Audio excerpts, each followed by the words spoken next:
I am Santisha Walker, your nurse advocate. I am a healthcare professional serving as a registered nurse and a certified wellness coach.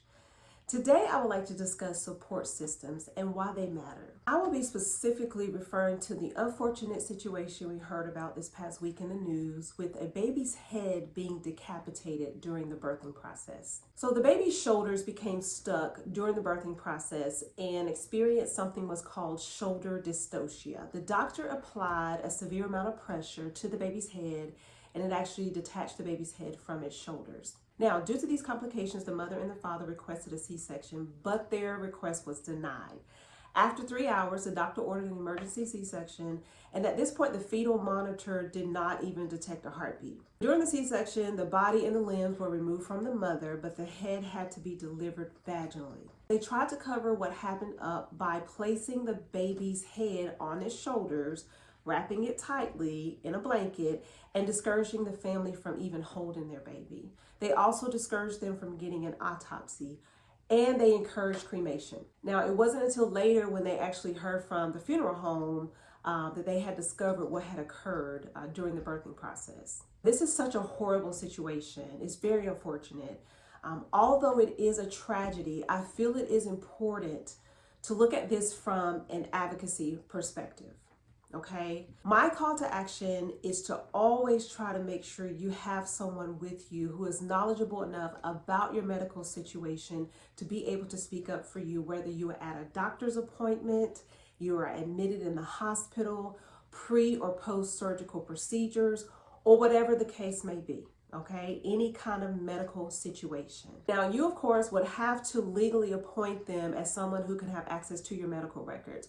Appoint them as someone who's a point of contact in your medical files, as well as maybe your healthcare power of attorney, in which I will do a video about that a little bit later. But I strongly recommend that you get someone in your support system that can speak up for you in case you are incapacitated, right? Debilitated, unable to speak for yourself. You're in too much pain to even speak for yourself, or you're so heavily sedated, or just anxiety and fear simply grip you and you cannot talk, you cannot speak up and get what you need.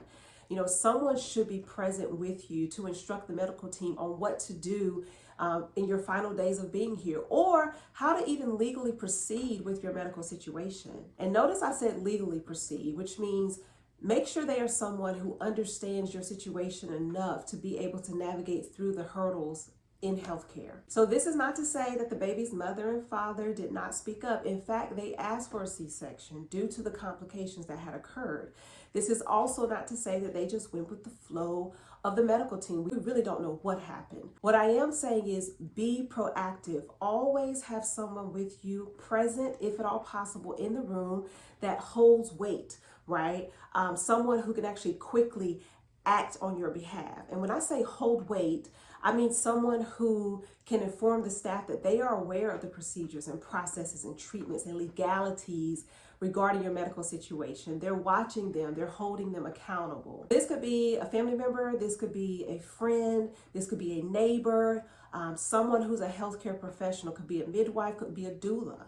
If for some reason you don't have a healthcare professional that is a part of your support system, then you yourself, or you and your spouse, or you and a trusted friend, I highly recommend that you do as much research as possible surrounding your medical situation.